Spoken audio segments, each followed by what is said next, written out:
सुप्रभातम। कर्ता कारक प्रथमा विभक्ति को आज समझेंगे कि कब कब प्रथमा विभक्ति का प्रयोग किया जाता है। ऐसे हम जानते हैं कि कर्ता कारक में प्रथमा विभक्ति होती है। इसके लिए सूत्र है कर्तरी प्रथमा। कर्तरी प्रथमा। कर्तरी प्रथमा सूत्र कहता है कि कर्ता कारक में प्रथमा विभक्ति का प्रयोग किया जाता है। कर्तरी प्रथमा यानी कर्ता कारक में प्रथमा विभक्ति का प्रयोग किया जाता है। जब हमें लगे कि वो कर्ता है, काम को करने वाला है, तो उसमें प्रथमा विभक्ति होगी। जैसे अगर हम कहते हैं कि राम पढ़ता है, तो यहां पढ़ने वाला कौन है? तो राम। क्रिया को जो पूरा करता है, क्रिया को जो निष्पादित करता है, वही करता है। तो पढ़ना क्रिया का कर्ता राम है, अतः राम में प्रथमा विभक्ति लगेगी। तो राम एक वचन में रामः, और ये लट लकार में हो गया ये पठत। तो रामः पठत। तो ये रामः में कौन सी विभक्ति लगी? तो प्रथमा विभक्ति लगी। किस सूत्र से? कर्तरी प्रथमा सूत्र से। अब आप देखेंगे दूसरा सूत्र देखेंगे, स्वतंत्र कर्ता।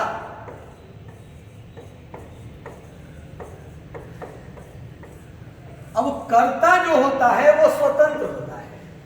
कर्ता कैसा होता है? तो स्वतंत्र होता है। क्रिया को करने के लिए, क्रिया को पूरा करने के लिए, क्रिया को निष्पादित करने के लिए कर्ता स्वतंत्र होता है। और कर्ता जब स्वतंत्र होता है तो कर्तरी प्रथमा सूत्र से कर्ता में प्रथमा विभक्ति लगती है। जो स्वतंत्र है क्रिया को करने के लिए, वही तो कर्ता है, और कर्ता है तो उसमें प्रथमा विभक्ति का प्रयोग किया जाएगा। जैसे अगर हम कहते हैं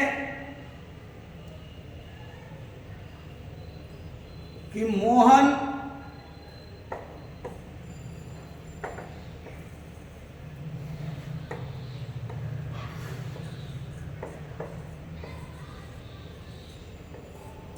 खाता है, तो मोहन जो है यहां पर स्वतंत्र है खाने के लिए, खाना क्रिया को पूरा करने के लिए, अतः यह करता है तो प्रथमा विभक्ति होगा। कर्तरी प्रथमा सूत्र से मोहना, आइए हो गया खादत, मोहना खादत। तो मोहना में कौन सी विभक्ति लगी है? प्रथमा विभक्ति लगी है। तो स्वतंत्र कर्ता जो है क्रिया को पूरा करने के लिए स्वतंत्र होता है। जो स्वतंत्र है वो करता है तो कर्तरी प्रथमा। कर्ता में हम प्रथमा विभक्ति का प्रयोग करते हैं। तीसरा हम इस जो है सूत्र देखेंगे, प्रतिपदिकार्थ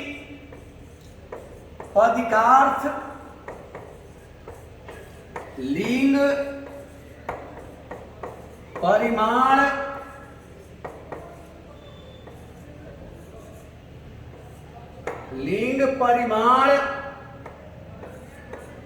वचन मात्रे प्रथमा। प्रतिपदिकार्थ लिंग परिमाण वचन मात्रे प्रथमा।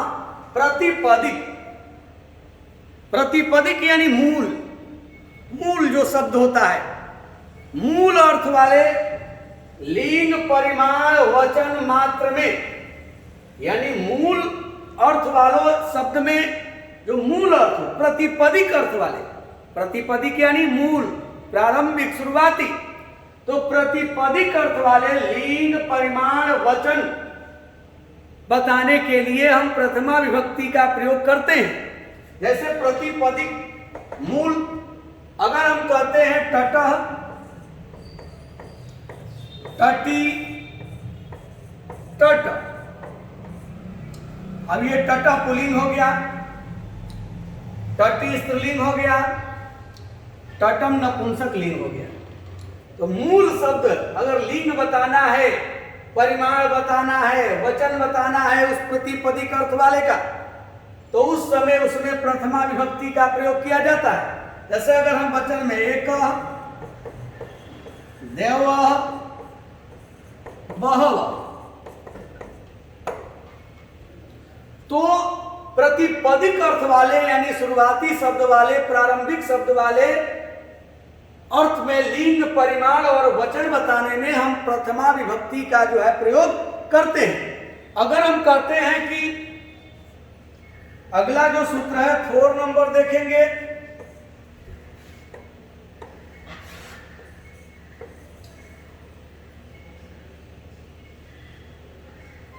अभिधेय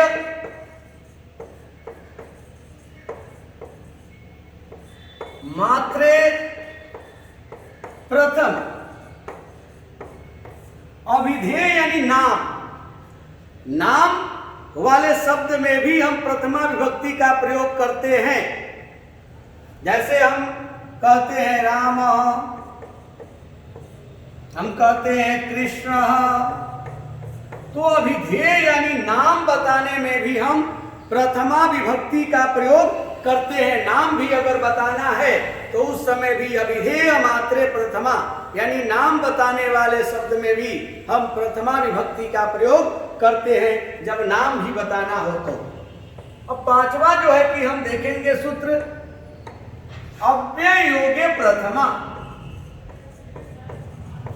अव्यय योगे, योगे प्रथमा, अव्यय योगे प्रथमा। अव्यय के रहने पर, अगर अव्यय जुड़ा हो अव्यय, तो हम प्रथमा विभक्ति का प्रयोग करते हैं। अव्यय के रहने पर किसका प्रयोग करेंगे? तो प्रथमा विभक्ति का प्रयोग करते हैं। अगर हम कहते हैं कि गंगा तट पर बक्सर ऐसा शहर है,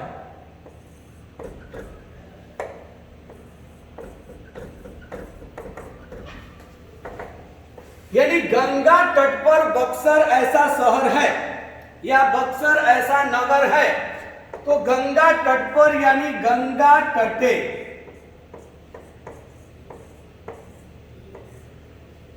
गंगा तट पर। अब ये ऐसा यानी इति और ये अव्यय है इति, तो इस बक्सर में हम प्रथमा विभक्ति लगाएंगे व्याघ्र सरह इति, और नगर का ये प्रथमा हो गया नगरम। तो गंगा तटे व्याघ्र सरह इति नगरम अस्ति। तो जब भी अव्यय लगा हो तो अव्यय के रहने पर भी, अव्यय के योग रहने पर भी प्रथमा विभक्ति का प्रयोग होता है। अव्यय के रहने पर प्रथमा विभक्ति का प्रयोग होता है। तो कोई भी अगर अव्यय रहे तो वहां हम प्रथमा विभक्ति का प्रयोग करते हैं उसके रहने पर। जैसे इति अव्यय है और इसके रहने पर हमने कहा गंगा तटे व्याघ्र सरह इति नगरम अस्ति, व्याघ्र सर ऐसा शहर है, ऐसा नगर है। अब हम 6 नंबर देखेंगे।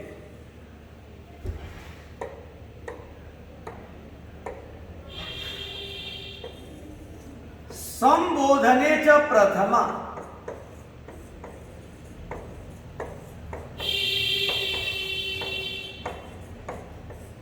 संबोधन में प्रथमा विभक्ति का प्रयोग किया जाता है। अगर संबोधन कर रहे हैं, एड्रेसिंग कर रहे हैं, तो वहां प्रथमा विभक्ति लगती है। जैसे कहेंगे हे राम,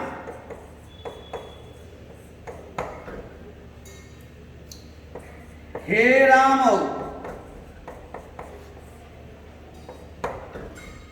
हे राम। संबोधन में प्रथमा विभक्ति का प्रयोग करते हैं। संबोधन में भी प्रथमा विभक्ति का प्रयोग किया जाता है, संबोधन में भी। अब है 7वां जो है सूत्र है उक्ते कर्मणि प्रथमा। उक्ते कर्मणि प्रथमा। उक्त कर्म में यानी पैसिव वॉइस में, भाववाच्य में, कर्मवाच्य में जो कर्म होता है उसमें प्रथमा विभक्ति लगती है। यानी कर्मवाच्य में, भाववाच्य में जो उक्त कर्म है उस कर्म में प्रथमा विभक्ति का प्रयोग किया जाता है। जैसे अगर हम कहते हैं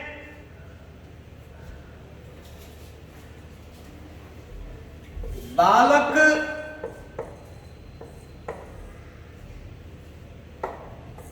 के द्वारा,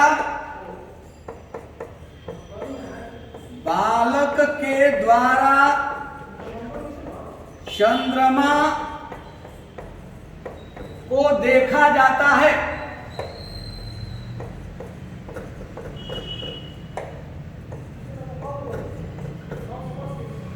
बालक के द्वारा चंद्रमा को देखा जाता है।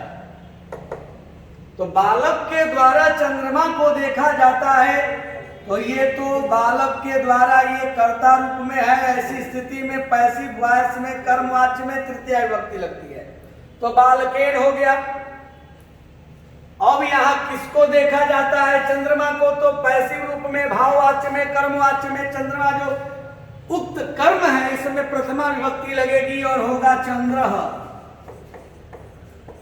और ये आत्मनेपद में हो गया दृश्यते।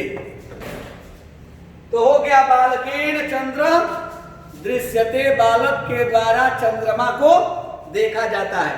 तो आज आपने देखा किन किन सूत्रों का अध्ययन किया। कर्तरी प्रथमा, स्वतंत्रे कर्ता, प्रतिपदिकार्थ लिंग परिमाण वचन मात्रे प्रथमा, अभिधेय मात्रे प्रथमा, अव्यय योगे च प्रथमा, संबोधने च प्रथमा, और आपने ये अध्ययन किया उक्ते कर्मणि प्रथमा।